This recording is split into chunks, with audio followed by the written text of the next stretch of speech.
Hi, in this lecture we're going to talk about electron dot structures, a little bit about valence, as well as diamagnetism and paramagnetism. These are some remaining topics concerning the electron. What always happens is you start teaching the electron and you go into this amazing amount of detail about electron configuration, which follows a beautiful pattern, but it can be sometimes of limited utility. Bear witness to the need for hybrid orbitals. Electron dot structures, on the other hand, are clean and really easy to follow, so let's just not forget about them.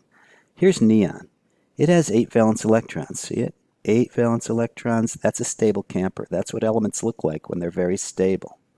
Lithium looks like that, 1 valence electron. Highly unstable. It will definitely lose that electron, so it becomes like helium. Or to use the lingo, it will become isoelectronic with helium. Beryllium, 2 electrons, but that's incorrect. Don't forget to apply Hund's rule and spread them out. Let's do hydrogen, oxygen, nitrogen, and carbon for practice. Spread them out around a square, 2 per side, and see if you get 8. Hydrogen like that. Oxygen has 6, so spread 2 out. Nitrogen 5, carbon 4. Honk if you love chemistry. Hydrogen forms 1 bond, oxygen 2, nitrogen 3, and carbon nearly always 4. Valence electrons are the key to understanding most chemical behavior. It's a very quick way to get a glimpse at what's going on, right? Fluorine will tend to gain an electron. Sodium will tend to lose one. Sodium fluoride, therefore, is likely to form a nice electrostatic ionic compound, right?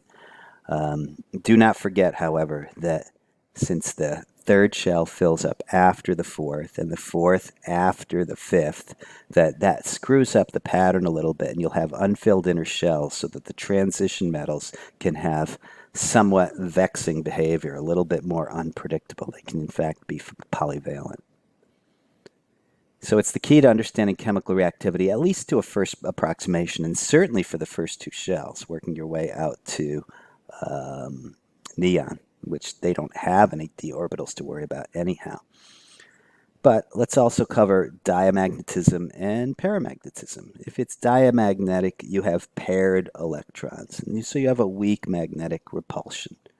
Unpaired electrons are paramagnetic substances. And those would be like, see these unpaired electrons? That would be a paramagnetic substance.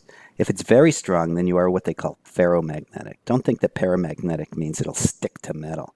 Ferromagnetic are the very strong ones. Substances like iron, cobalt, neodymium, and nickel can be ferromagnetic.